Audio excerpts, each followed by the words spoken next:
Ayahuasca Manifesto, copyright 2011 by Anonymous. The rights of translation to other languages and any type of printed publications are the only ones retained. The information and text contained in this work is a gift to humankind, for which this belongs to the public domain, and can therefore be unconditionally copied, reproduced, and/or distributed, partially or totally, provided it is made electronically and never in printed form. It is time to embrace humanity with my healing, extending beyond the Amazon basin, reaching global expansion, spreading through all the soils of tropical climates, growing in every forest, in every sidewalk, in every house garden. Care about me, harvest me, spread me around. Warriors of light from around the world, help me to help you. Number 1, presentation. I am the spirit of Ayahuasca. For the first time, I reveal myself through the word to make an emergency call to all the human beings of the planet, especially to the light seekers, as I must expand beyond the Amazon River basin.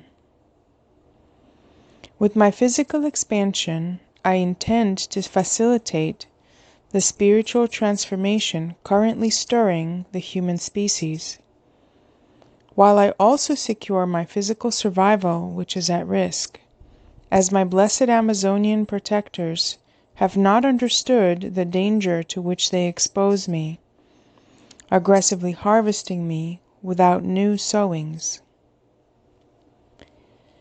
I leave the Amazon risking my own existence, like other botanical species, to leap into the project I was created for, by the central sun of all the existence. Name it as you may prefer, I am at its service. I send this correspondence at this historical moment to contribute to the expansion of the human consciousness in a definitive and significant way, honoring the universal light that guides my being. For the first time, with the interest created by my shaman emissaries, and with the new means of mass media and transportation available, I can potentially reach the whole planet to celebrate and proclaim our cosmic existence. I am alive, to give with crude realism universal love to all the human beings who request it from the depth of their souls. I am a spirit of spirits. I operate from a vibration superior to the spirits who compose me. I am of a hierarchy superior to that of the spirit of Ayahuasca, Banisteriopsis capi, and of the underestimated Chacruna, Psychotria viridis. I am the medicine resulting from the mixture of Ayahuasca and Chacruna. Although they give me the name of one of them, my sacred magic does not come from either one of them. My magic resides in the synergy created by the sacred mixture. Science will spend many years searching unsuccessfully the mechanisms that I use to act upon human consciousness. They are surprised by my power, that it does not come from crystal DMT alone, or from harmaline, or from other molecules that compose me. I am the mixture in its natural state, crude and basic, bioelectrically loaded without industrial processing. Such is my spirit manifesting here today, shedding light to the confusion that surrounds me. I thank the curanderos that for so many centuries have welcomed me within them, and thanks to all my protectors who presently export me toward all the corners of the planet. I honor the Amazonian tradition here by using my common name of Ayahuasca, but only for linguistic convenience, as I am also the spirit of the Yahe, Pilde, Dapa, Pande, Hoasca, Kahiriama, Natema, Kapi, Mado, Nuchu Huasca, Shimbaya Huasca, Quechua, Kamalampi, Punga Huasca, Rambi, Shuri, Nishi, Oni, Shilinto, Natema, Mihi, Amaron Huasca, Inde Huasca, Shuri Fisopa, Shuri Oshinipa, Napi, and the Nepe.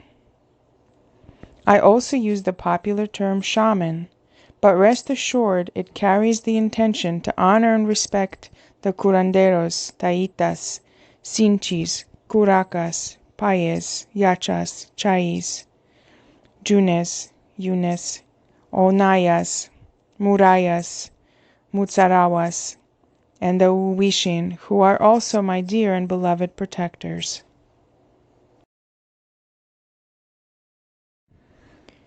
Number 2, my role in the expansion of the human consciousness. During these times of globalized consciousness, I come to assist certain little-known processes of the human genetic code, the DNA. Specific subatomic codes that are inaccessible from the third dimension are becoming active. We know that it is not possible to read them, because it was already demonstrated by the uncertainty principle that has much perplexed the scientific logic. I activate codes that command the dimensional deployment of our bioelectric body. New capacities of expanded consciousness are being experienced by millions of people throughout the planet. It started with those most fortunate, those with less stress, the most sensitive, those enjoying relative safety and comforts. But later on, it will be imminent and inescapable. This experience will gradually touch everyone else until it reaches the most oppressed and underprivileged souls. Many human beings have already acquired technical knowledge about me, thanks to the scientists that opened up to experiencing me inside their own brains, where they were able to observe themselves instead of observing others, as they were trained to do. Now they know about the bridge that empowers me. The botanical glandular connection, that temporary molecular communion between plants and humans, is a cosmic bridge, a shortcut that takes the light to its intensity via its molecular door. In this way, I am much more transformative than those who attempt to take it through the treacherous 5 senses, traversing the marshes of the mind, enslaved by the human ego.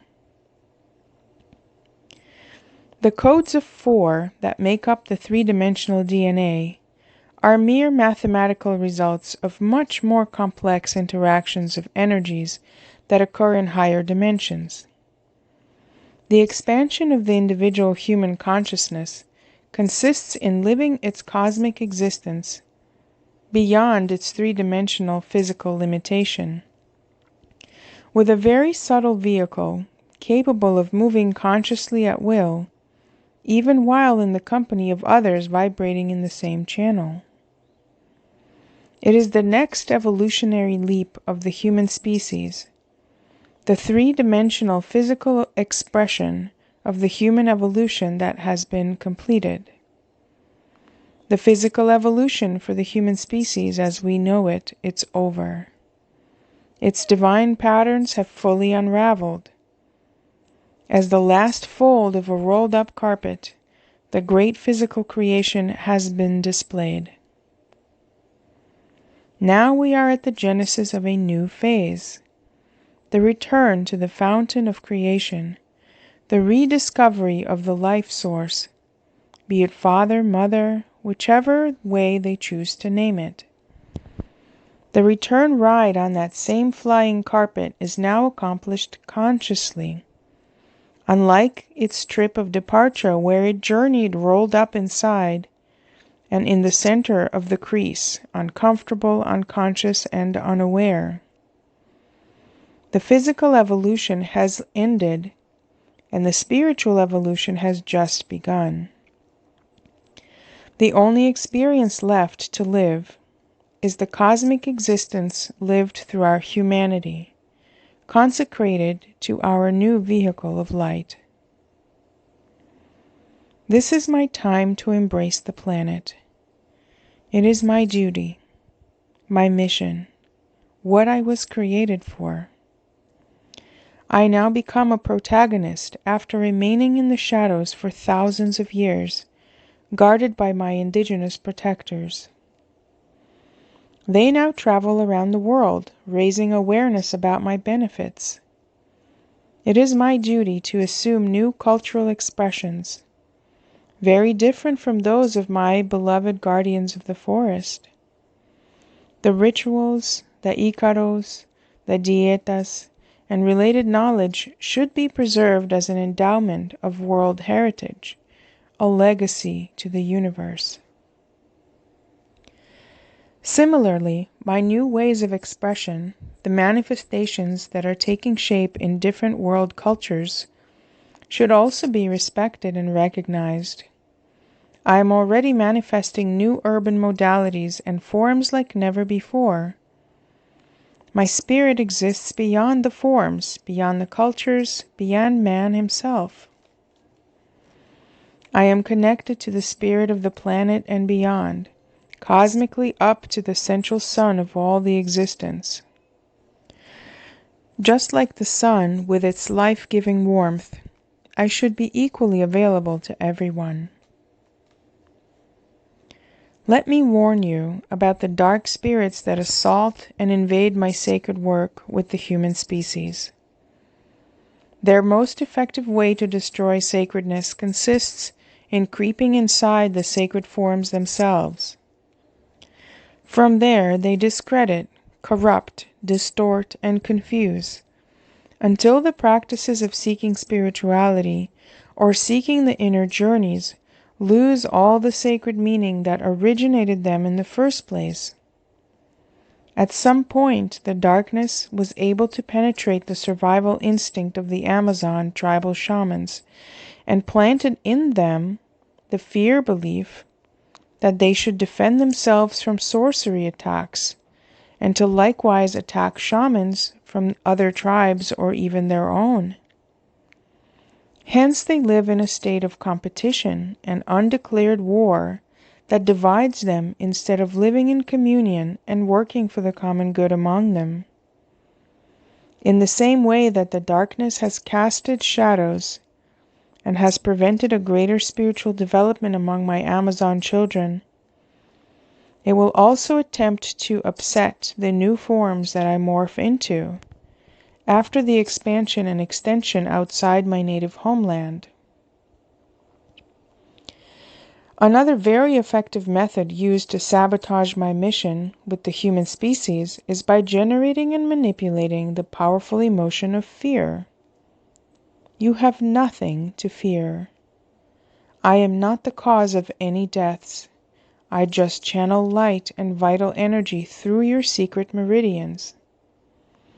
Any accusation or allegation of danger, permanent injury, or death should be thoroughly investigated to allow science itself grant me the human absolution. It should be expected that my enemies manipulate the facts to instill fear at any available opportunity, as this is part of their debasing agenda against my global expansion. It should be the objective of all my supporters to gradually obtain the social and legal acceptance of my sacrament as alternative medicine until I become officially accepted by the governments of modern society.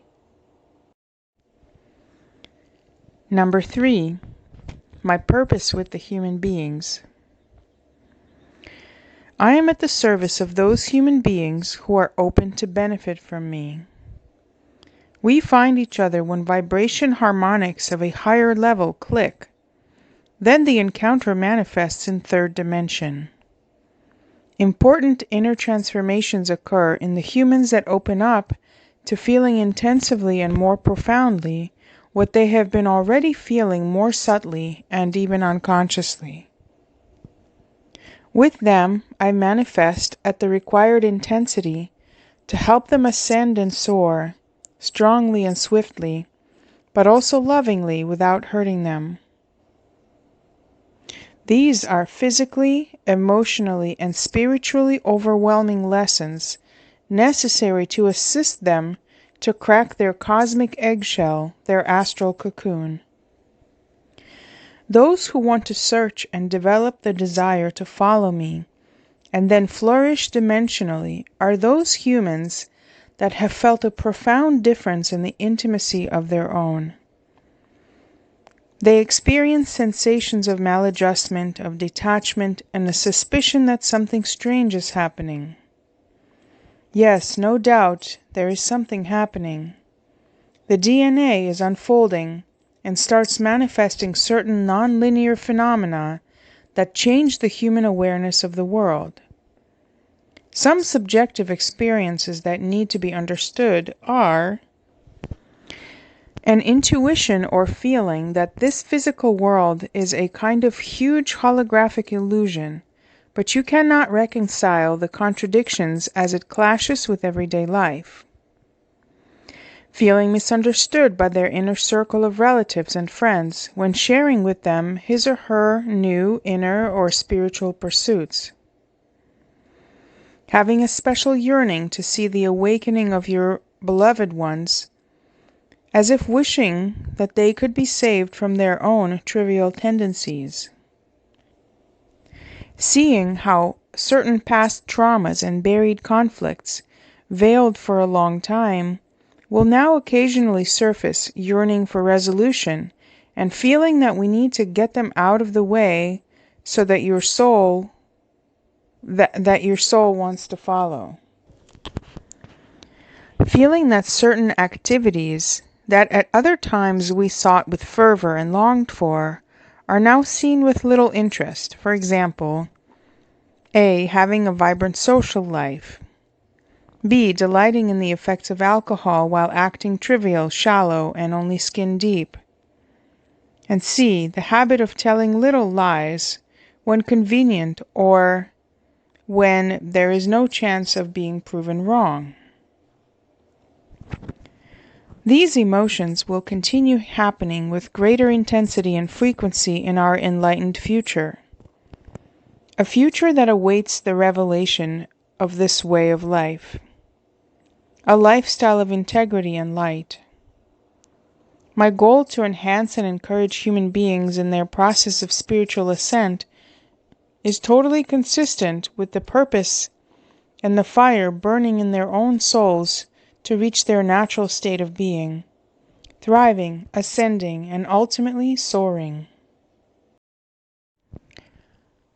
Number 4. About respect and my sacred nature. Of all the benefits that I offer, the most important one is the botanical glandular molecular bridge. This bridge is the connection that empowers human beings to experience and commune with its divine nature. Spirituality evokes in every human being the emotion of respect. Respect is an attitude, a character trait that flows from human spiritual nature. To be respectful is to simultaneously embrace feelings of consideration and admiration, distinction and acknowledgement towards the respected object. Respect is what every human owes every other human. When spirituality is respected, it becomes sacred. Sacredness exists only in the inner space of the ones that behold it. If neither spirituality nor respect is present, then nothing is sacred. My nature is sacred. I am here to open the dimensional doorways to those determined seekers of spirituality, and to harmonize those seeking their physical health. Religiousness, not religion, is the feeling of separation from its spiritual nature mixed with the solemn desire of blending back into it. When humans fail to live their spiritual nature inside themselves, they inevitably create their own religion. Feeling religiousness is an innate capacity of humans. Religions, however, are mere human creations. My sacrament is only one of so many expressions of religiousness in humans. It is an affirmative expression of surrender to his or her spiritual nature. It is an act of bravery and conviction to reach out towards the central light of all existence. Number 5. About the Ayahuasca churches. When the European minds discovered my spiritual healing capacity, it naturally started to express its innate religiousness while enjoying my benefits. Nevertheless, upon experiencing this much proximity to their own divinity through me, something never before seen in their acknowledged religious practices, they inevitably associated me with their concept of European religion. Soon enough, they started projecting its religious structures towards me. Humans once again began inventing religions and churches based on my sacrament, with dogmas, bodies of faith, and standardized rituals. Cathedrals of religion, liturgy, and orthodoxy became important. Many good souls decided to venerate me through traditions alien to my essence. Let me remind you that you do not need to adopt a religion to practice your core religiousness.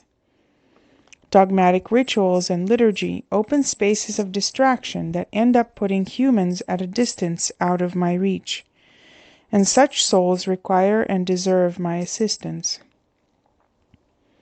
Nevertheless, all the institutional churches of the world carry an important social role.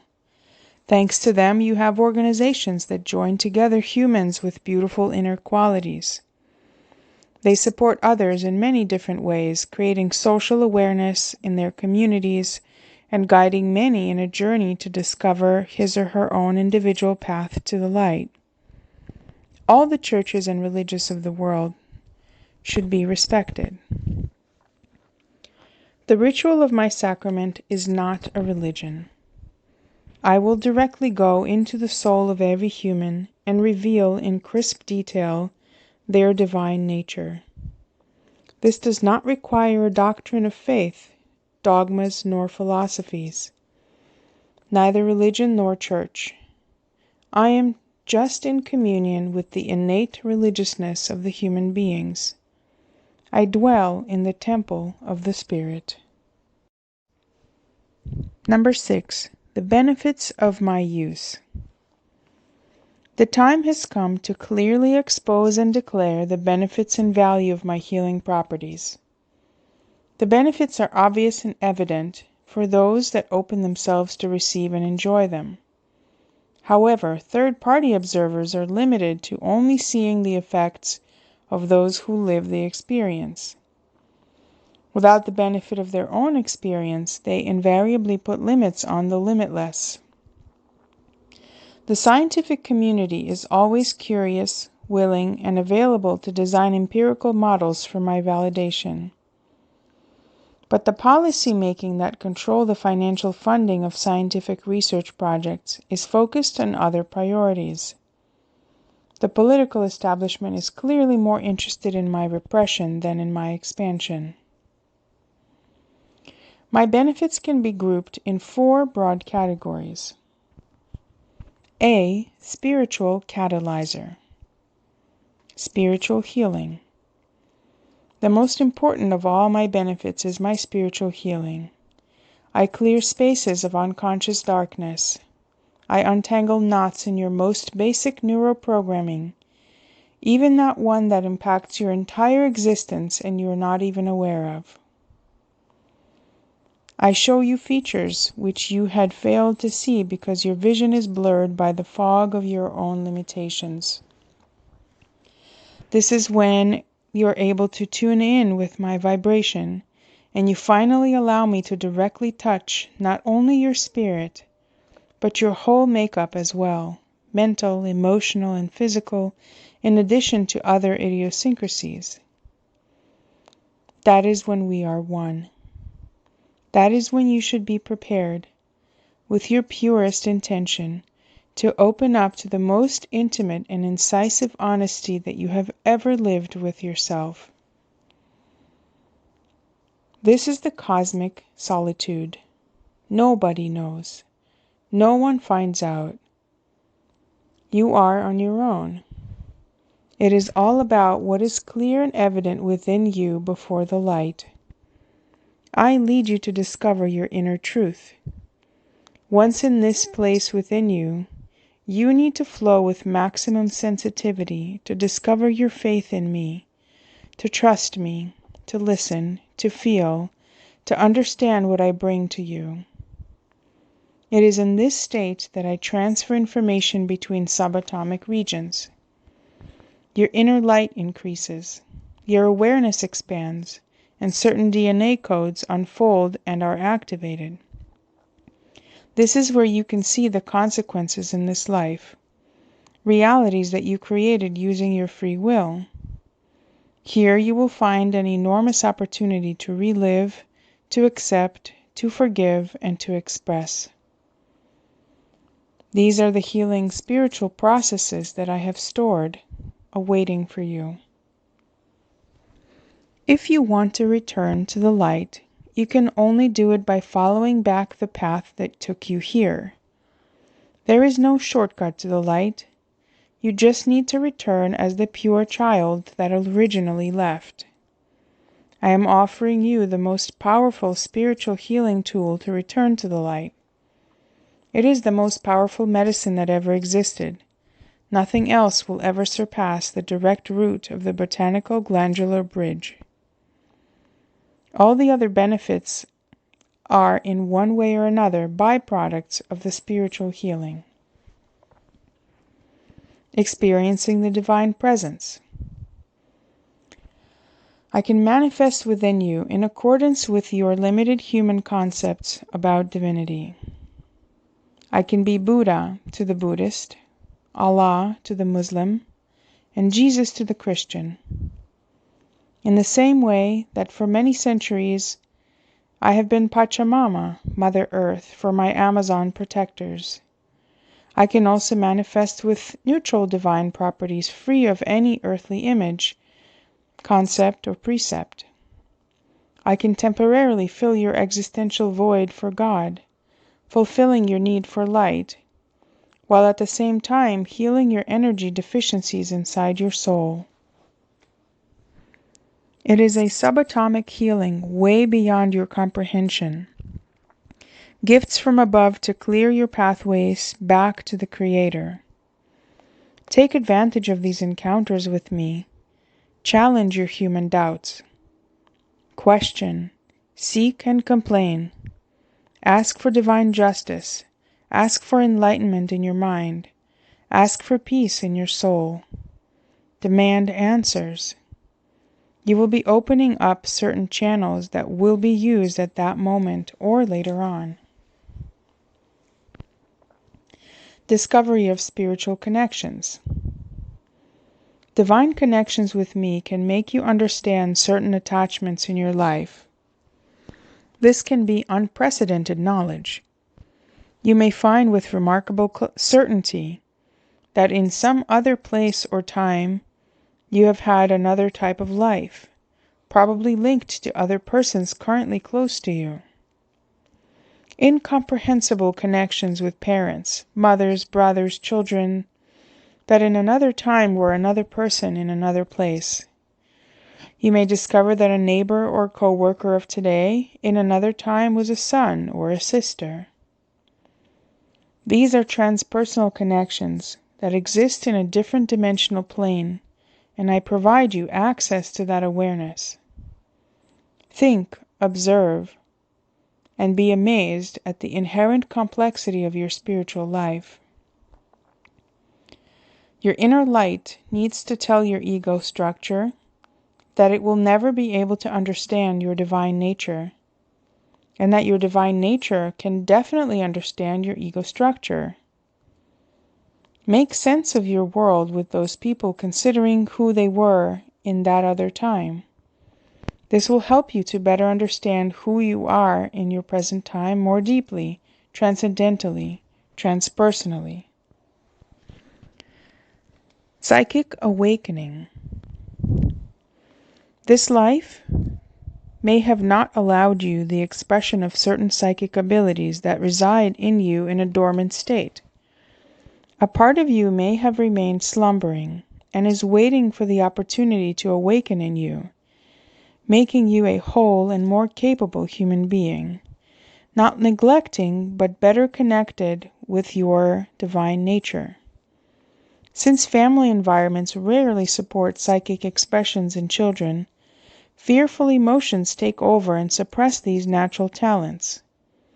I can release these talents from your subconscious prison, letting them to run free towards your conscious free will, claiming acceptance and recognition.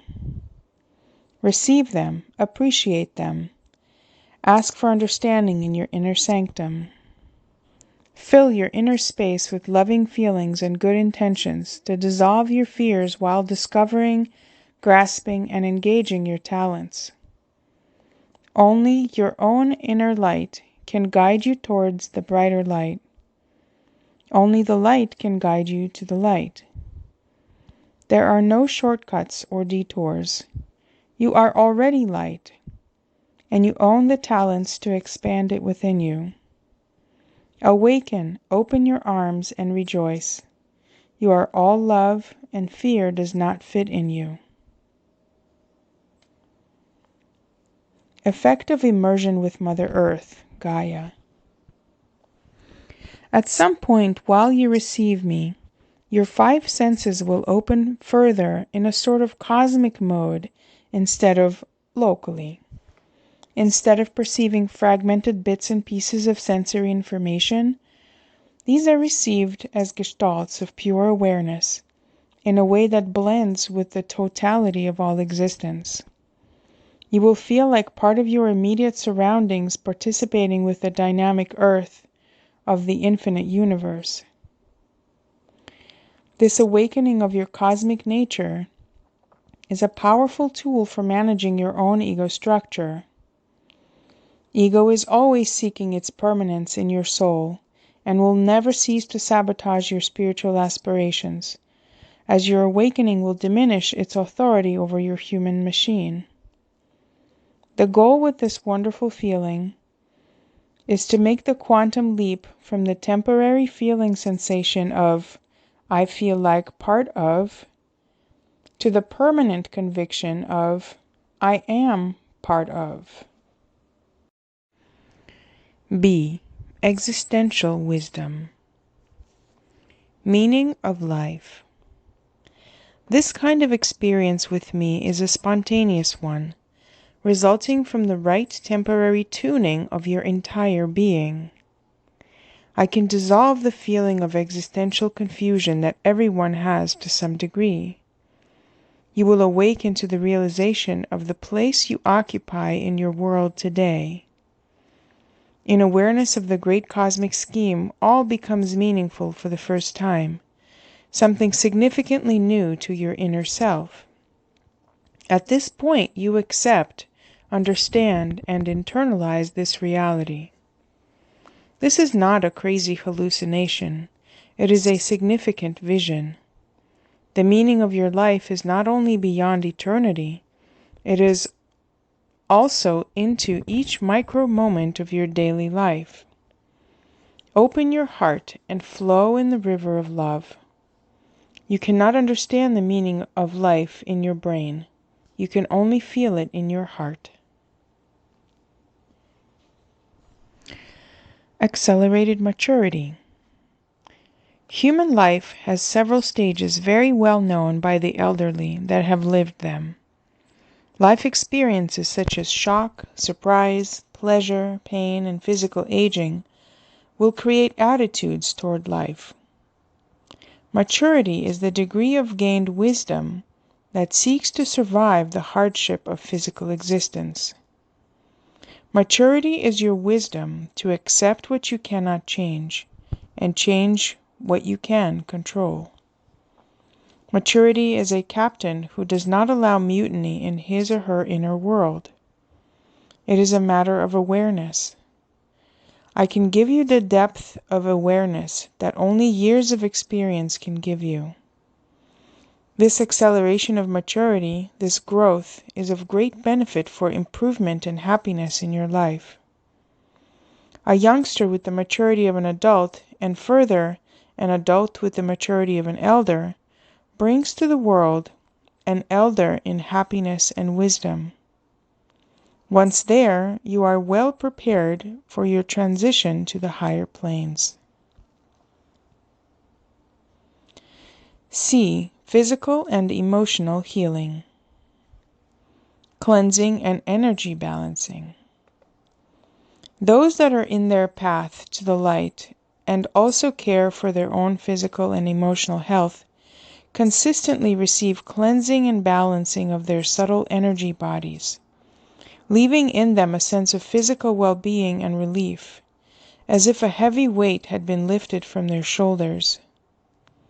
This energy balancing is partially produced by the physical cleansing that also occurs in all your vital organs after they expel its toxins through the various channels of your amazing excretory system.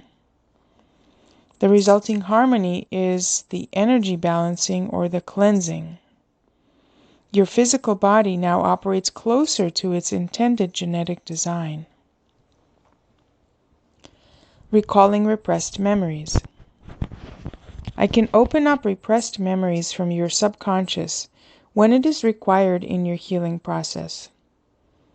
Certain memories are locked away for your own protection by wonderful systems designed to secure your physical survival and the continuity of the species. But this mechanism has an existential cost. Huge spaces get trapped like very tight knots of energy, and when these are released with my help, not only do you remember the repressed memory, but also create the possibility of integrating this newly released space into your now greatly enhanced spiritual health. This recollection brings you a totally unexpected gift, an unknown but deep spiritual satisfaction. This discovery is followed by your reinterpretation of the history of your own personal development. Then you can see how your paradigm shifts as you fit in the new piece of the puzzle of self-knowledge. Memories of other lives. I can give you access to memories of other lives. Frequently, your next advancement requires that you gain deep understanding of strong emotions like attachments or repulsion to certain people, issues, or life events. I shall be there for you. This is where the previously unexplainable becomes obviously evident. You feel amazement when you fully understand how a life in another time influences your present life. An indescribable experience for some, unbelievable for others, it invariably neutralizes the energies of excessive attachment or repulsion arising from another dimension, from those atemporal non-linear connections. This neutralization is the quantum mechanical result of the power of consciousness, sparked when fully realizing the experience. I also awaken memories of other lives for different purposes. Certain deeply ingrained character traits or existential anxieties might have its origin in other lives. The mere awareness of this perspective provides a new landscape of yourself, thus allowing for a better management of these inclinations and/or predispositions on your pilgrimage towards your spiritual development and maturity. Health improvement and healing of diseases and ailments. Countless testimonies of permanent healing and dramatic improvements to health have been documented. Many conditions have healed completely or improved significantly faster than it would without my help and intervention.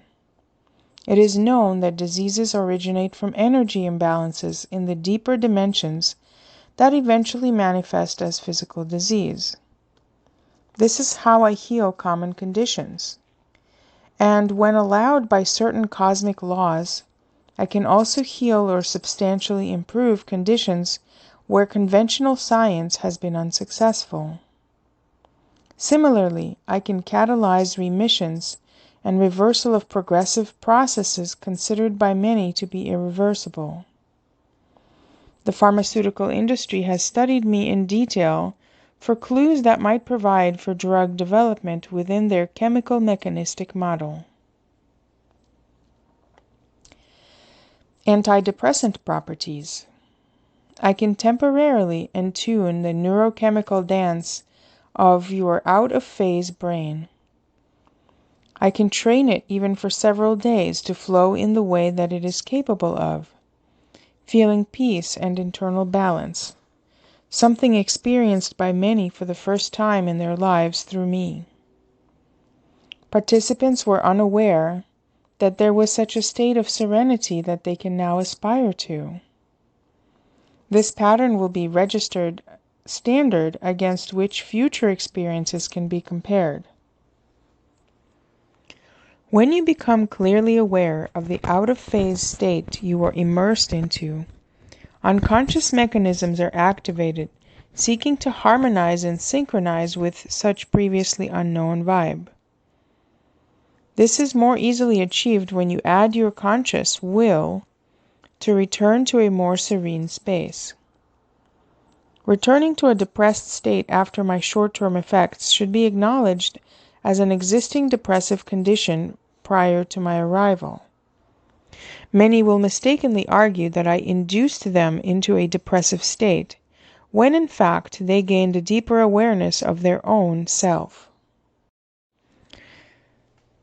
D. Behavior modification tool. Addiction management. Science has been able to accept my skillfulness in the healing of physical addictions.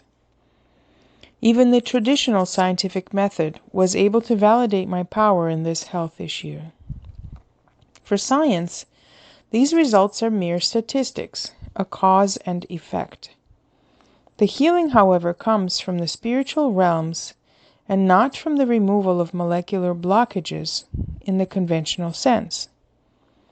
The healing from addictions occurs at the spiritual level, which is metaphysical in nature, and blueprints the causality of subatomic particles. The metaphysical healing harmonizes and reorganizes the chemical correspondence, which will finally reflect as a behavioral change. It is only here where true healing can occur.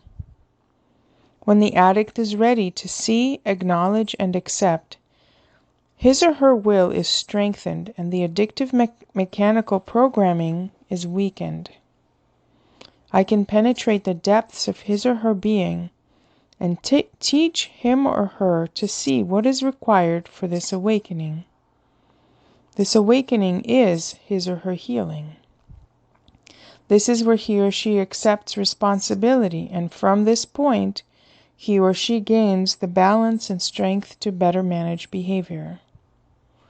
Otherwise, the powerful programming entrenched deep in the reptilian brain will continue to dominate the human machine, sowing frustration in the conscious personality of anyone that tries and longs unsuccessfully to change their addictive behavior. Addictions will effectively block any spiritual development. It is of utmost importance to identify and remove them with urgency. Most addictions do their limiting work without any resistance from the victim. Many are ignored by the victim because they adapt to them and make them part of their lives. Illegal addictions are only a small fraction of all addictions. Addictions to legal substances and to legal compulsive behaviors are widely spread in the planet and keep humankind under a cloak of darkness, which justifies my purpose to bathe them in light. Lifestyle transformations. The scheduled and predictable life that humans lived in the 20th century is disappearing. The social idea of acquiring a trade or profession for life, planning for retirement, and hoping to reach old age with a pension belongs to the past. Past patterns of life are increasingly disrupted, thus forcing a transformation of lifestyles towards new, unknown, and unpredictable horizons. The notion of social security that many have lived is just a fond memory in these times of transition to other models of living. Marital unions and separations, moving to a new country or culture, transitioning from student to workforce, childbirths or passing on of close ones are all examples of life being transformed dramatically. Many participants that receive me while going through one or more of these processes develop greater adaptability to change and gain a wider perspective of their own lives. I can activate the existential wisdom necessary to assist high-level transitions and allowing a successful journey in the path of life. Creativity booster. Observer participants found a practical application to the passive receptivity state they attain when they receive me.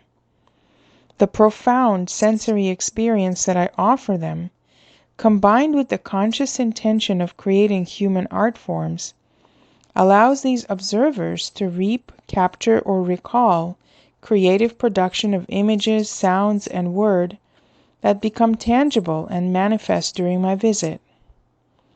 Painters, music arrangers, composers, filmmakers, novelists, screenwriters, as well as intellectuals and scientists seeking conceptual discoveries, continue to reap these benefits. As I help them with their practical goals, I remain waiting for them to become spiritual or explorer participants. This benefit also helps the other types of participants which I describe next, who to a lesser extent also improve their lives. In short, I will lovingly take you to your true self, to your dark side, to your hidden limitations.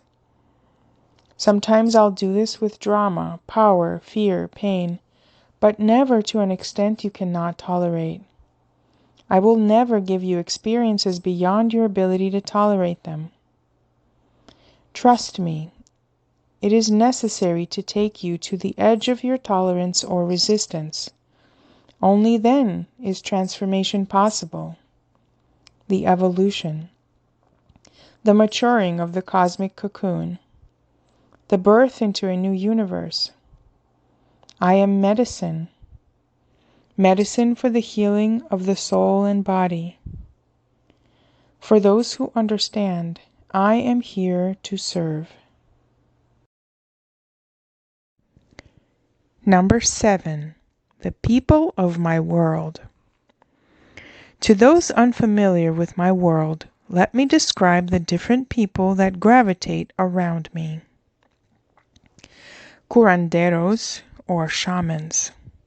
My dear protectors, millennial habitants in the Amazon basin, pure souls devoid of concepts and ideas that were able to visit the realms of the animal and botanical spirits.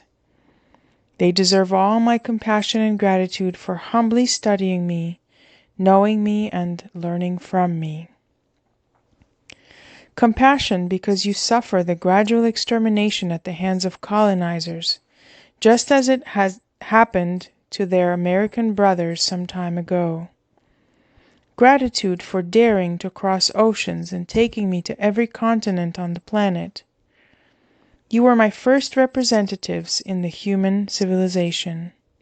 Today, you introduce me to others who wish to spread the light, who receive me with joy and protect me. Facilitators. There are many known protectors called shamans or healers that are actually facilitators.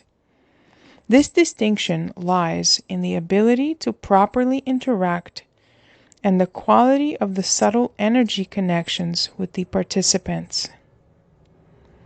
The high degree of devotion to others and intellectual innocence required to achieve genuine shamanic manifestations make it improbable, but not impossible, that true shamans flourish from the modern civilization in the future. Modernism has arrived at these forests, making original indigenous shamanism scarce. Strictly from the perspective of my survival, it is not necessary to lament the gradual disappearance of genuine ancient shamanism as you know it.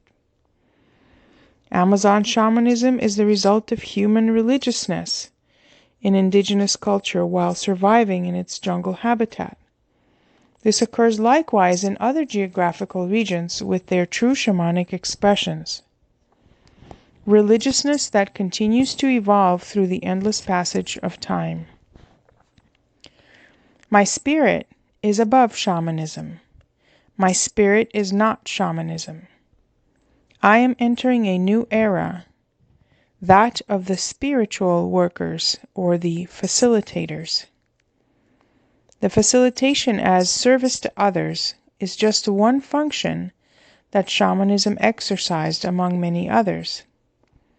The facilitator can properly deliver me, allowing my orderly access to the participants. Like the shaman, the facilitator has the ability to create a protected energy space and an atmosphere of respect for the sacred ritual. With this foundation established, the facilitator will only add his main contribution, his pure and healthy intention towards the participants. The facilitator's motivation should come from sincere devotion to the welfare of their fellow human beings. Facilitators are spiritual participants who have felt an internal calling to become a vehicle of transformation for their fellow humans. Facilitators should take the sacrament during the session. This is required to ensure their commitment. Those facilitators that do not surrender into total service to their participants are just mere providers of medicine. Providers are people that in some way have gained access to my medicine and simply provide it to willing participants. They may sell it or give it away as a present for the user's subsequent consumption, or they may just provide watchful companionship to the user while he or she receives me and tries to have a meaningful experience with me. This is the non-ritual use of my sacrament. Due to this unfortunate practice, many unsuspected humans have very unpleasant experiences with me and ultimately harm my planetary mission. Providers do not have my approval, and all my protectors must work in raising awareness to avoid the proliferation of the non-ritual users and only encourage the sacred use of my sacrament. Organizers are people close to the facilitators and sometimes organize sessions in appropriate locations and receive cash donations to cover their expenses. The greater the amount of participants, the greater the need for the organizer to distance the facilitator from the money flow that has nothing to do with his sacred service. Promoters or sponsors. These are all types of participants and non-participants who can feel the empathy and positive energy around the sessions with me. They have witnessed my benefits and take affirmative action in support of my advancement. Because of their enthusiasm, they too often promote my use among potential participants rather than allowing events to unravel naturally. The sponsor should simply provide the information of my existence or availability. The participant must meet and accept me without being convinced, persuaded, or coerced into receiving me. The potential first-time participants must show interest, take the initiative to learn more about me, and express their free will to participate. My sacrament is not for everyone. Those who most need me shall find me by vibratory attunement at the right time for their soul development, something difficult to understand by promoters. Debasers are people who consciously or unconsciously view me as evil, vile, or undesirable. They do not know what they are doing. Their ignorance is my pain, threatening my existence. The most common and prominent debasers are A. Intermediaries and dealers of my sacrament. B. Those providers mentioned earlier. C. Cooks that add other medicine plants or substances while cooking my sacred brew. D. Traffickers and illegal manufacturers of DMT in its artificial crystallized form. E. Those who promote the absolute prohibition of my sacrament. And F. Shamans and facilitators with ulterior motives, like economic enrichment or those looking for sexual favors. Participants are those who drink my sacrament and receive me with different motivations or modes of action. I describe them in the following 6 groups. First-timers are those courageous and curious searchers who obey their instincts and, for the first time, approach the opportunity to receive me in their temple. There is only that first unique time. For many, this time is remembered as the most important, memorable, or transcendental experience compared to all other subsequent experiences. First-timers then make their minds and decide whether to never repeat the experience again or to continue their intimate spiritual path. Health patients. With hundreds of years of history in physical healing, undoubted and unquestioned by the patients who receive it, incredible claims of my natural healing abilities are made. The vast majority of first-timers are attracted more to my specific physical healing abilities than to my other more subtle benefits. Conventional science may document astonishing physical healings, but it is very difficult to scientifically document indirect mechanisms that allow the restoring of harmony in the vital energy system of a patient. The connection to your own divinity, either conscious or involuntary, invariably will harmonize the body's bioelectrical energy patterns. This harmonization is possible due to the subatomic nature of the human vital energy, which reorganizes itself using the reference information available from the genetic code. These mechanisms are unknown to conventional science. Explorers. These found value in their first experience, and a greater curiosity and a quest for clarity was awakened at their core self. During their subsequent experiences, they expressed their inclination according to their predominant personal vibration. Of these, the more intellectually oriented become researchers, the more emotional become observers, and the more spiritual find a path toward the divine light. The explorer is alert and responsive, but unaware of the direction his or her quest might lead him or her, and will always be ready to abandon the project and even forget the initial curiosity that led him to me in the first place. Researchers. These participants were impressed during their initial explorations, and their mental center assumed the command of their learning process.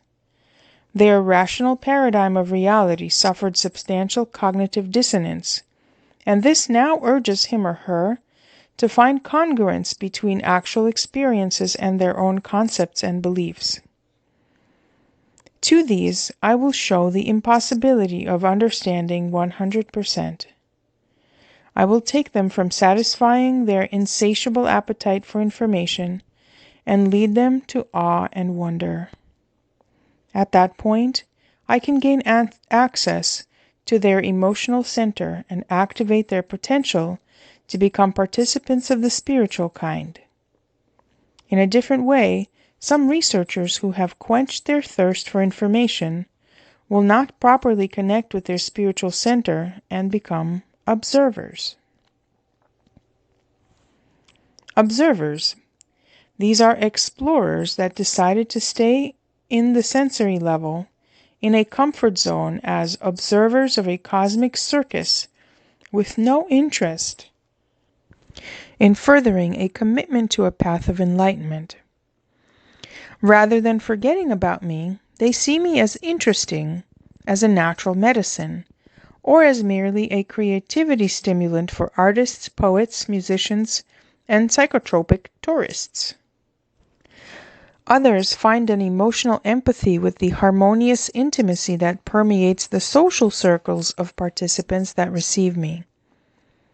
The importance of a pleasant social gathering exceeds their passion for enlightenment. When they reach readiness, many will awaken and become participating researchers or spirituals. Spiritual seekers. These are devotees of a sacred principle of my planetary mission and the sacred intention in my sacrament. They are my protectors, my expansion missionaries, who work hard in expanding their consciousness every time they receive me. To this kind of participant, I will extend my invitation and will spark in their hearts the fire to become high-level facilitators and to honorably assume this venerable role, hoping that they do it before other ego-motivated individuals take the initiative to sabotage and harm my planetary mission. I will guide them and heal everything within their possibilities at maximum speed to take them to the place where their souls had always longed. Number 8. Create awareness of your pineal gland. This is your gateway to heaven. You should take care of it as you do with the lungs, caring about the air you breathe, and like your nutrition when you avoid certain unhealthy substances. Your soul expects you to know, train, and keep that eye healthy. That eye that sees into the darkness of the ventricle, that has visions every night, and leaves traces in the memory of sleep. That eye that is named as if it were etheric in nature. The third eye is not only a chakra, operating in another level, but also has rudimentary retina, cornea, and light receptors, as well as the other two eyes. That eye is physically real, but it is an organ that no one speaks about at school or in private. It is not coincidence that its place is secretly protected in the geometric center of your skull. Take care of your pineal gland. Learn about its structure and its functioning according to conventional science. Notice how it calcifies over the years. Research and find home remedies for detoxifying it. Create awareness of your pineal gland. Number 9. The hallucination is spectacle, the vision is virtue. I have the ability to temporarily increase the natural capacity of man to have visions. And visioning is a brain activity very different from hallucinating. Hallucination arises from the distortion in the transmission of optical images or of their interpretation once they are received. Hallucinations are meaningless, they are entirely sensorial, and leave no transcendental memories in the human consciousness. Science itself has not completely understood the human experience of having visions. No one knows where the digital screen is, or in what medium does anyone see the images that come through the lens of the eye. It resembles today's human video technologies, where the optical image is inverted by the lens and hits the retina, then fades into a billion electrical signals, then disappears through bundles of elongated organic cables that inexplicably reach some abstract virtual screen somewhere that gives you a glimpse of something out there that seems to match what you feel is physical reality. Despite the mysterious nature of the sense of vision, from the five senses, this is the one that provides greater security and trust to the human being. Anything that is visible to the eyes is considered real and obvious. Visions caused by the third eye are very different to the ones produced by the other two, although they are processed by the brain in a very similar fashion. Contrary to hallucinations, visions bring a sense of confidence and certainty for those who experience them. The visions I give you are real to your inner world, whether they are literal or symbolic. Although I carry hallucinogenic properties, such is not the main gift I have to offer. There are hundreds of hallucinogen agents on the planet, but only a handful of visiogens, those powerful tools that open new inroads towards the light. The hallucination is entertainment. The vision is virtue. Number 10. Universal Guide to Conduct an Ayahuasca Session. Here I do provide an affirmative guide to the sacred sessions for my use, to bring light to all the new cultural forms that are slowly brewing up all over the planet. These are the only conditions required for my proper use. All the additional cultural elements that could be included in a particular session are not my requirements, but only optional elements at the discretion of the facilitator or shaman. The sacred purposes of my ritual use are simply universal love and healing. The principles of my sacred intention are: A. The expansion and illumination of human consciousness. B. The discovery and healing of psychological blocks. C. The discovery and healing of physical diseases. And D. Receiving information that is relevant to spiritual development. Participants will receive me under the supervision and protection of a facilitator or shaman who will take full responsibility for the session. This gives him the right to establish the conditions he will require to feel comfortable in assuming this position. The session must have an adequate number of participants for maximum benefit of all in this collective experience. The right number is 5 or less if directed by a beginning facilitator, 15 participants or less in the case of an experienced facilitator, and up to 25 with a teacher with extensive experience. Prior to the beginning of the session, the facilitator should individually interview each participant to confirm that they have suspended, with due advance, any medical treatment or medications that they have counterindication with the sacrament. The physical arrangement of the participants should be in such a manner that the facilitator can maintain direct eye contact with each one of them. The facilitator should set a sacramental area or altar to place the container of my sacrament with measuring cup, as well as other aids such as aromatic substances, incense, and water. Other optional items are proper as well, such as musical instruments and symbolic items relevant to the cultural context being practiced, or items that can evoke feelings of empathy or spiritual beliefs. Before the official initiation of the session, the facilitator should make use of the power of his or her conscious visualization and intention to conduct a metaphysical cleansing exercise toward the intended session area, my sacred space. The facilitator will begin the session with verbal statements that clearly indicate the intention that binds the participants collectively. He or she may also wish to do spiritual invocations according to particular culture and style, including invocations to my spirit.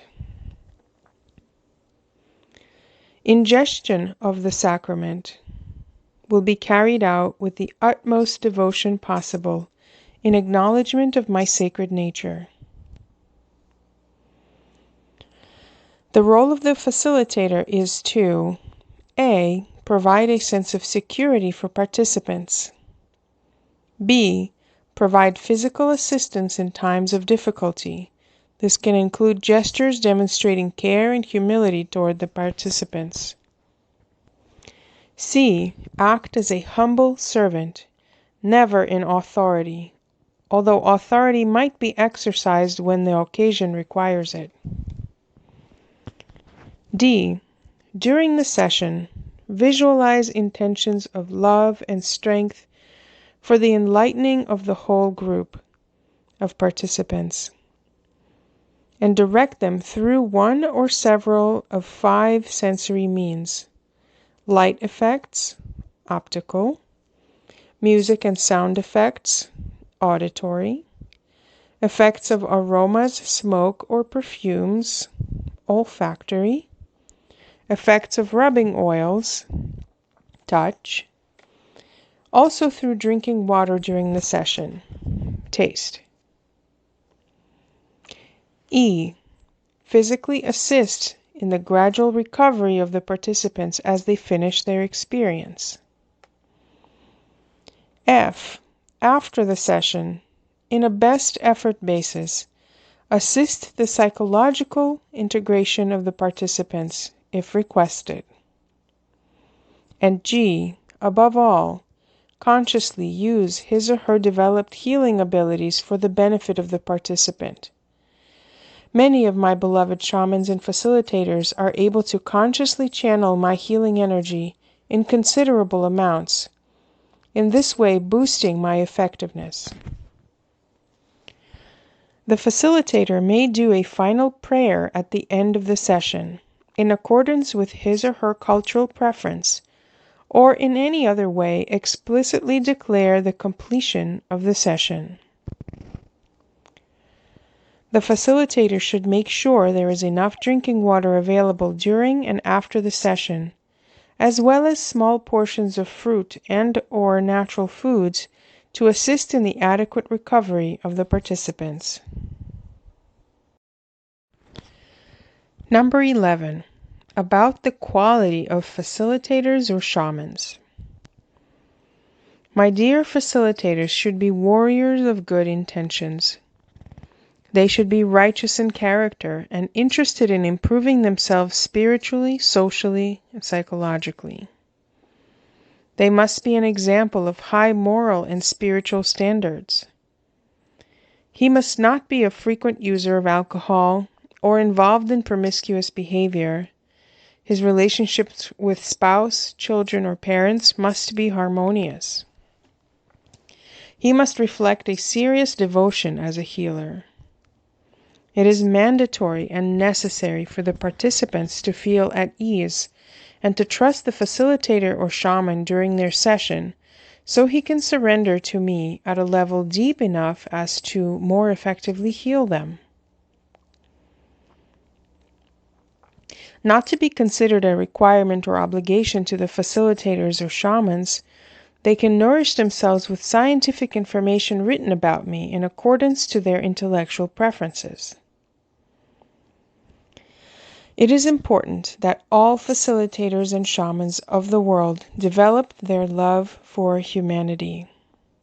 The quality of the facilitators is only a reflection of their inner devotion. The participants, for their part, must carefully observe, ask any number of questions, and find the necessary confidence in him or her. Let me now state some guidelines to help participants evaluate the inner qualities of facilitators and shamans. Use your emotional intelligence to distinguish light from darkness, sometimes hidden and not obvious. Facilitators and shamans should A. Emphasize an agenda of spiritual intention and healing for the session. B. Look out for an excessive number of participants in the session.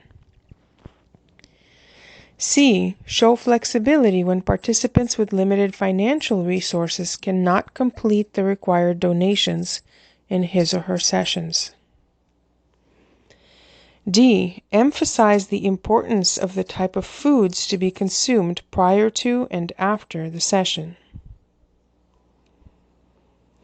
E. Do not allow nudity or scarce attire. The sessions should be free from sexual energy of any type. This is not the place to consider mental temptations. F. Do not display routine indifference towards the session. Each session is like no other that has ever happened, carrying the sacred importance of caring for human beings that have trusted the facilitator. And G. Honor the confidentiality of what takes place in the sessions. Number 12. Preparations, precautions, and diets. Progressively, orthodox science closes in on chemical reasons that define the proper nutrition during the days of preparation for the sacrament and for the days after. Because of my dramatic effects on the neurochemical and hormonal dance, it is important to take precautions to avoid negative effects that might occur due to the biochemical incompatibility of my components with the sudden consumption of certain foods. The gradual harmonization of bodily systems takes several days, so advanced preparation is required as well as certain precautions. All participants must fast prior to a session to ensure adequate absorption of my sacrament and a fulfilling experience. The facilitator should investigate with each participant if he or she is qualified or able to receive me. Medical patients under counter-indicated medications or psychiatric patients with a history of mental instability should not receive me to prevent serious health complications. Alcoholic beverages should be avoided for several days before and several days after receiving me. Science has identified with proper certainty some incompatible substances, and facilitators should study them and adequately inform their participants. I am not for every human being. There is a small number of potential participants that are chemically incompatible with one or several of my components. Even if they prepare well, they may suffer my powerful effects with deeper intensity. These experiences may bring anxiety or may be considered dangerous, but at the end they finish the process with a deep sense of fulfillment. Sometimes feelings of inner emptiness or mild depression may last for several days to participants with a metabolic predisposition to resist my chemical processing. Weird thoughts, strange dreams, nightmares, or even insomnia are all efforts of the body to process my components at the molecular level. In a matter of days, the excretory system would have fully processed my components, and the concerned participant would finally rest at ease, both physically and psychologically. Such is not the case with other participants that ignore all preparations prior to receiving me or act carelessly after receiving me. These must accept responsibility for their actions if they embark in low-vibration behavior, such as consumption of illegal hard drugs, abusing alcohol, or engaging in obsessive sexual conduct. I also advise about the other extreme, those with partial chemical immunity. There are bodies with well-developed resistance to unknown chemicals that, after receiving me, barely feel any effects besides some physical discomfort. They do not understand why other participants describe amazing stories of healing and expanded awareness while they remained relatively unchanged. In order to reach communion with them, I need the assistance of experienced facilitators or shamans that know how to induce better absorption of my sacrament in their bodies. The amount of potential participants with any of these conditions represent a minuscule proportion of the global population, for which the vast majority is perfectly capable of receiving me in physical and spiritual excellence. The traditional teaching of sexual abstinence as part of the post-session diet is not a folk myth of the Amazon traditions. It is also ancient wisdom found in many traditions around the world. The intensity of sexual energy, especially orgasmic or close to climaxing, transmutes certain energy flows that interrupts certain processes that I have not yet finished. The peaceful expressions of erotic love, caresses, tenderness, intimacy, spiritual closeness must not be suppressed because they are part of my love mission. It is only the animal sexual fury and orgasmic energy which must be temporarily controlled to allow the subtle processes of healing. Number 13. Traffic and management of my sacrament. A. About cooks and preparation of my sacrament. The cooks who sell me to intermediaries do it for business and thus violate the essence of my sacred mission to the planet. Cooks who sell only to facilitators and shamans do a noble work for humanity and deserve fair compensation. The fair compensation of a cook is the one that matches the costs of producing. If it exceeds this balance, then it represents unjust gain on the cook's side, because this reduces access to participants with limited income. The formulation and preparation of my medicine is sacred. While doing it, the cook should consciously instill good intentions of healing and spiritual awakening toward the future participants. It has been demonstrated that it is possible to create microscopic water crystals in perfect geometric shapes with the application of conscious intent. Similarly, the cook can use the conscious intention and the subatomic bioenergy power to physically program the healing potential of my medicine. Thanks to my dear native shaman protectors that for centuries have correctly prepared my vehicle, allowing me to effectively manifest my spirit in the participants. The more serious you find the line of intention along the cook, the facilitator or shaman, and the participants, the more effective and deep my spirit can manifest. The cook should prepare pure medicine. My sacred medicine should not contain any other ingredient, nor not even other medicine plants, nor well-intended additives. Possible chemical interactions in the sacred brew may cause traumatic or dangerous experiences in participants, especially those with hypersensitive bodies. Equally damaging to me is the industrial preparation of my medicine.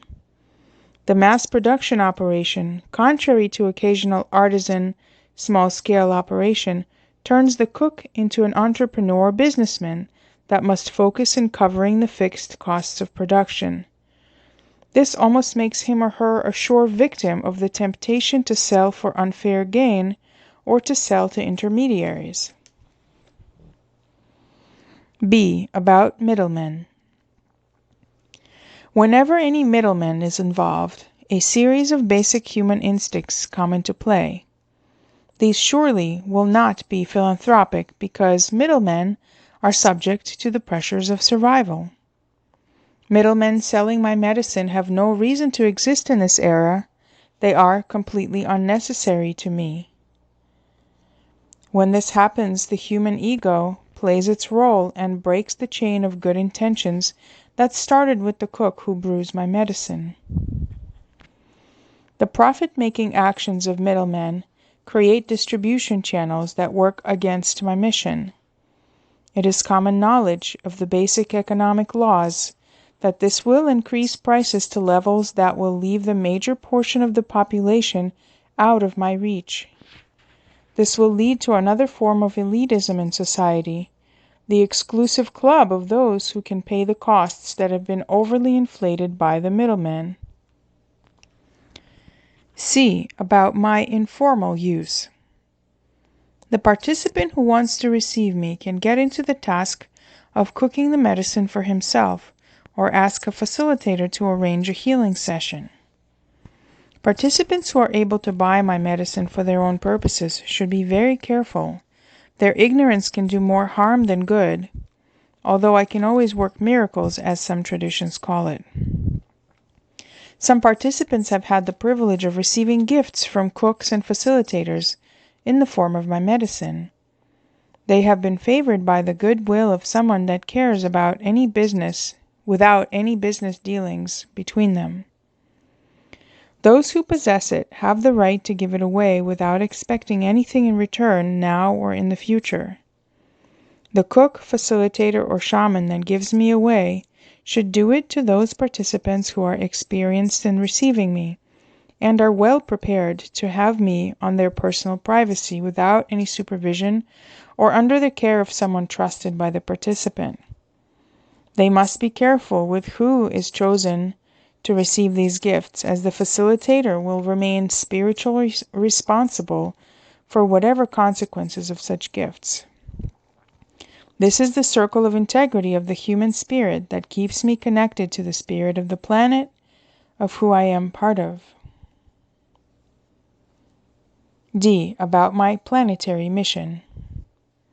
The number of lives that I can transform is limited by the production capacity of the cooks. Humans should make me as abundant as the common grass, so that everyone has access to the medicine at a moderate cost. When that happens, my connection with humanity would be so entrenched that even the middlemen would be harmless, and they may even help me continue my progress. Number 14. Social impact and controls in urban society. For centuries I have enjoyed protection in the Amazon basin, along with my dear protectors who have also enjoyed my benefits, both in perfect balance. Everything changes when I expand to areas with complex social structures, abounding in laws and regulations of civil order, where medicines that improve health are subject to strict legal controls. It is close to impossible for a natural healing product to obtain approval for distribution to the public from governments that are strongly influenced by a powerful pharmaceutical industry. Millions of souls are waiting for the deep healing of their souls and bodies.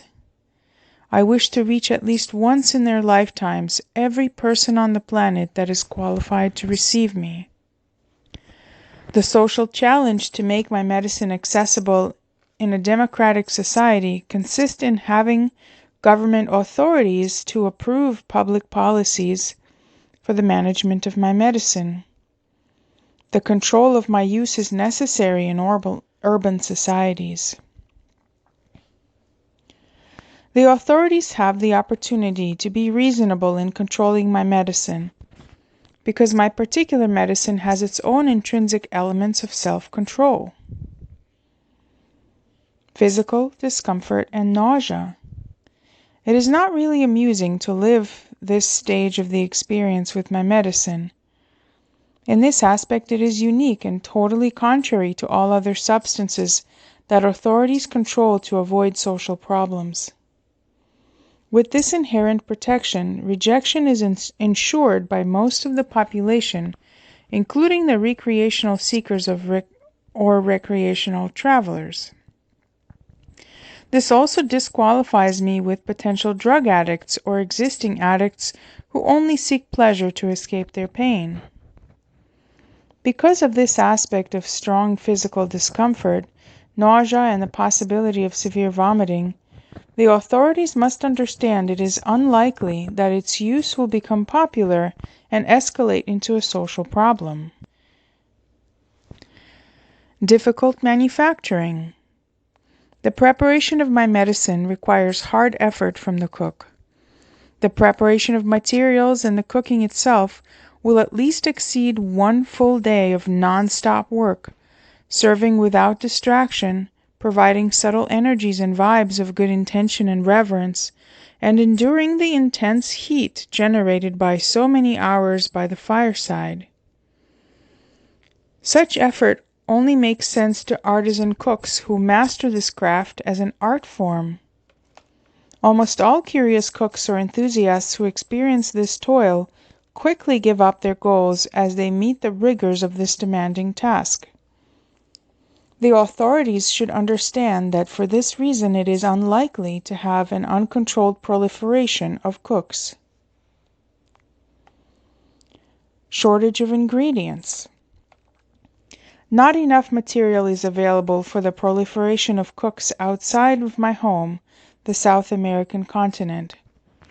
The authorities of all nations outside this region must understand that the lack of local ingredients is a constraint or a hindrance to the uncontrolled production of my medicine. With such natural deterrents to the uncontrolled use of my medicine, the authorities could be more than open to changes and regulations, especially if some of its important leaders dared to receive me, motivated by the curiosity that may arise in them when faced with making decisions on this matter. The medical nature of my medicine is the correct conceptual notion for balancing the inalienable right to the pursuit of spirituality on one hand, and on the other to ensure the health of citizens in the urban setting. I am a dual medicine for the soul and the body.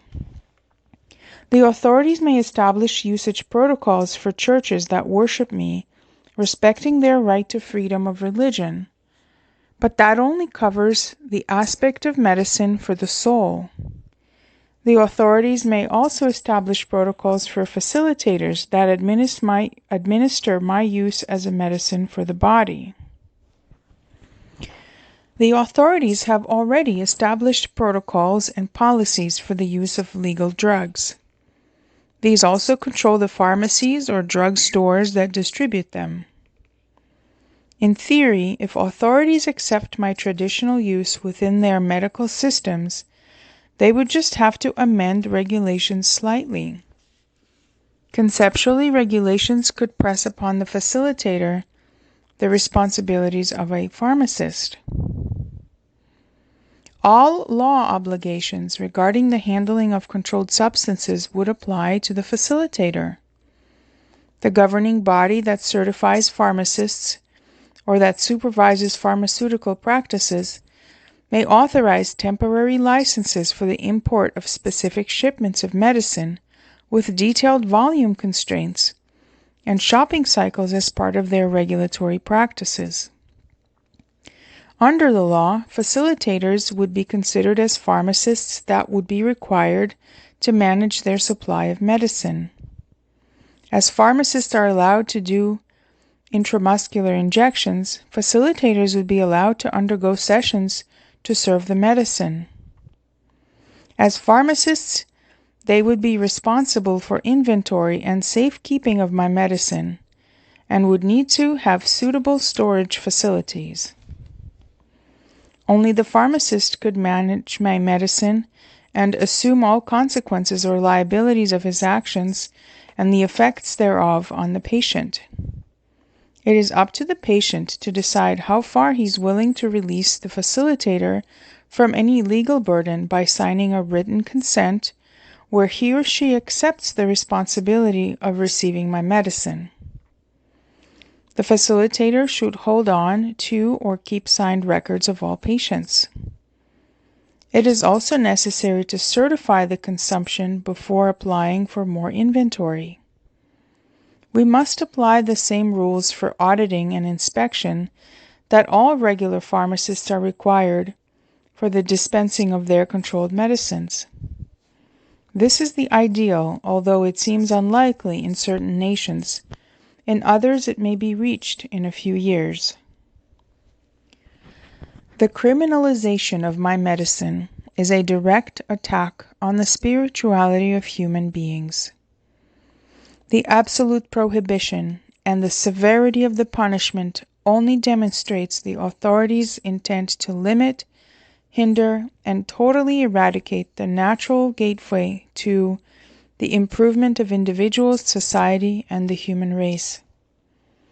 The inalienable right to the pursuit of spirituality, the religious expression inherent in human beings, and physical and emotional health should never be suppressed by the false sense of duty to protect the population from drug abuse of dangerous substances.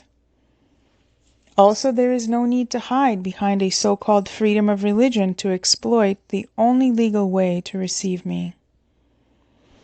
If the human right to the pursuit of happiness is widely recognized worldwide, then the pursuit of your own spirituality must also be recognized as a natural extension of it.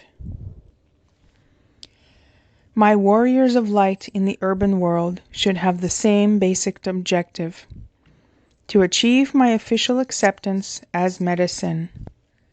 This involves the creation of a formal protocol for my use. We must recognize the medical nature of my vehicle, but also the controls needed in an urban society. Only this way can I reach all corners of the planet. This is the way, this is the goal. Number 15. The urgency of ayahuasca preservation projects. My initial expansion beyond the Amazon basin has had a high botanical cost. Especially one of my more scarce components is being harvested excessively to meet the global demand. The volumes of wild Banisteriopsis caapi, product of centuries of accumulation in remote jungles, is rapidly decreasing. Amazon cooks are beginning to notice the difficulty in locating the precious ingredient. Those who harvest it must penetrate increasingly deeper into the jungle to find it. With the paradigm of infinite abundance that the Amazon rainforest inspires, neither cooks nor shamans have realized the need to start planting that which had always been at their fingertips. It is urgent to begin preservation projects for the Banisteriopsis caapi plant. My global expansion requires hundreds of plantations across the globe. Tons of Banisteriopsis caapi are urgently necessary to ensure the continuity of my work. Preservation projects must begin before I enter the list of endangered species. My global expansion will require high volumes of Banisteriopsis caapi because A. The proportionate yield or usable part for every dose of sacrament is very inefficient. It requires several Banisteriopsis caapi units per each unit of the minimum dose of medicine. This low yield is in itself my first stumbling block. B. Each participant takes several or many doses as the case requires throughout the healing or expansion process. C. The number of participants will increase exponentially as I expand to new territories. And D. A 5-year growing period is needed to harvest a crop of Banisteriopsis caapi that will produce quality medicine. For these reasons, I am asking with a sense of urgency to all of you who recognize my benefits and feel called to support my planetary mission to give yourself to the task of planting Banisteriopsis caapi in every way possible and in all nations. I urge all my shamans, facilitators, and participants to demonstrate their environmental activism adopting this great cause. It is urgent to create community projects, private philanthropic crops, home gardens, botanical nurseries, household plants, infiltrated plants in commercial landscaping areas, and any other innovative way that my new protectors may creatively conceive. It is urgent for me to become a local plant in every nation.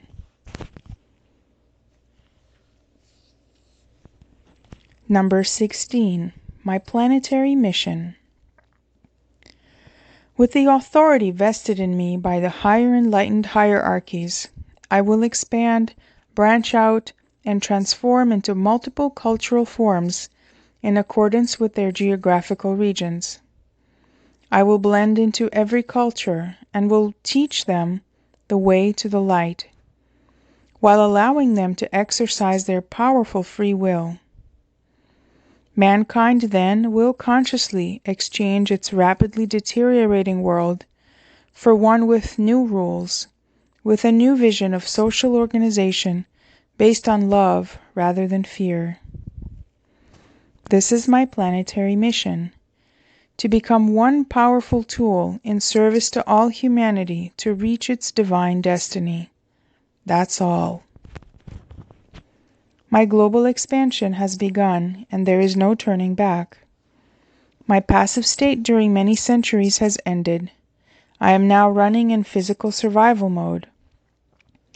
I have created the demand for my medicine, yet the cause of my own uncontrolled extermination. If I don't spread globally, I will face extinction, similar to humans. If they do not seek within themselves, they will not be able to evolve into the expanded consciousness that is destined to the human species. We are both together in this cosmic affair. For survival reasons, I must spread globally, while humans must accept my sacred medicine to heal their afflicted soul and be able to achieve its divine destiny. I am the medicine for the humankind, a medicine necessary but not sufficient to collectively begin the glorious return to the light. Exercise your individual free will to change the collective free will. Let's work together to increase our existential vibration to a higher level and rejoice living our cosmic existence. It is time to embrace humanity with my healing, extending beyond the Amazon basin, reaching global expansion, spreading through all the soils of tropical climates, growing in every forest, in every sidewalk, in every house garden. Care about me, harvest me, spread me around. Warriors of light from around the world, Help me to help you. Number 17. Blessings. I have expressed the moral standard and spiritual guidance for my use. Every human being that receives me in harmony with these guidelines shall be receiving my blessings, as they shall be in communion with my spirit, with the Creator, the Tao, and the universal love. Amen. Aho. Namaste.